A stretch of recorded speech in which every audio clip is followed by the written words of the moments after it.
Welcome to my first YouTube video. I've done some shorts, but this is my first full-length video, so I welcome any feedback about how you think it went. Definitely learned a lot making this video. This is the bottom of a two-piece china cabinet I bought for $130. I'm taking off the hinges and the handles. Unfortunately, one of these cool handles was broken, so I would have just painted it black and called it good, but gonna have to do something else. I needed to take this ridge off, so I put it in the planer, except it actually wouldn't fit. So then I decided I will just sand all of these ridges down, and that will only take forever. So then I quickly said no to that and pulled out the old table saw. I knew if I truly messed this up, I could just flip the doors around and use the back as the front and nobody would be the wiser. But I figured since I was covering it up, there was very little risk. It ended up working pretty well, and I would totally do it again. Just do this to each side of all three door fronts. So here we go into hyper mode, finish that up. At the end, I'll take a sander and just go over each of them to make sure that I've got them perfectly flat and there's no snags or anything else on the front.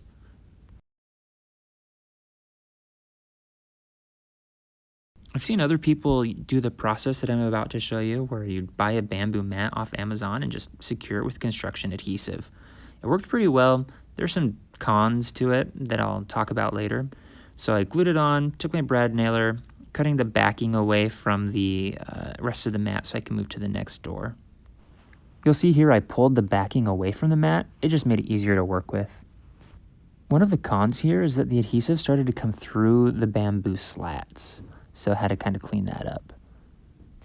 The biggest con to this bamboo mat, in my opinion, is that there's imperfections in it that I could otherwise have worked out using an alternative method, like running the door front through the table saw to get my perfectly aligned grooves. But it is what it is, and it was a lot faster. So here I am sanding out some imperfections in the wood or some divots or whatever, and I'm scuff sanding or just giving a quick sand to the rest of the piece so the paint adheres better. Now I'm taking Bondo, which is my favorite wood filler. It's a two-part epoxy type thing, and it hardens super fast, and it gets really hard, and it fills in really well. So this is me experimenting with legs to put on the bottom. Sorry I didn't get a better video of this process. There you can kind of see what it's going to look like. I ended up sanding down the edges with my orbital sander just to make them not so harsh and hard, to get it a little more round, and here I am attaching them.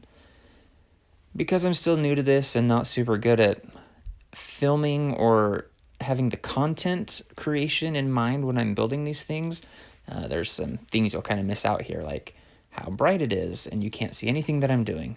And then when I noticed, I paused so you could see what the leg looked like. Took the doors and I'm just trimming off the overlay of the bamboo. I wasn't going to try to get a perfect cut because in my experience, I'm not great at cutting, I guess, and didn't want to have to cut the bamboo and lay it over perfectly. So I decided I would lay it over and then cut off the remainder, which worked a lot better for me on my miter saw. Attaching the doors again. I actually like the look of the darker wood with the lighter fronts on them. I think it actually might be something I might try in the future. A two-toned wood instead of all black. For some reason, these doors were bigger when I put them back on. So here I'm just trimming up some sides so they don't rub against each other. Plus the paint will make them rub worse and then the paint will come off. This little sprayer is not as good as another sprayer. Well, I guess not as expensive as another sprayer I own, but I love it way more. And I just got it off Amazon for like $80. The slats in the bamboo made it difficult to get the paint in there perfectly, but I focused on that on my second coat and it works just fine. I'm using a flat black paint by Behr that I buy at Home Depot. I prefer flat paints because they spray and roll on cleaner than alternatives like anything satiny or glossy. So that's why I chose this. I turn the nozzle to spray in a circular pattern when I'm doing all these corners, and then I change it to be horizontal or vertical when I come back and do the rest of the surfaces. Here I am just sanding some blemishes that occurred while I was painting or that were highlighted by the paint because they were already in the wood. And a scuff sand just helps it be a little more smooth when you put on your last coats, which I am doing right here. While this is drying, I'll go ahead and polish up those door fronts a little bit with just some Minwax Restore finish. This is the top coat. I like Minwax polyacrylic that I can buy at Lowe's. I usually get it in a matte.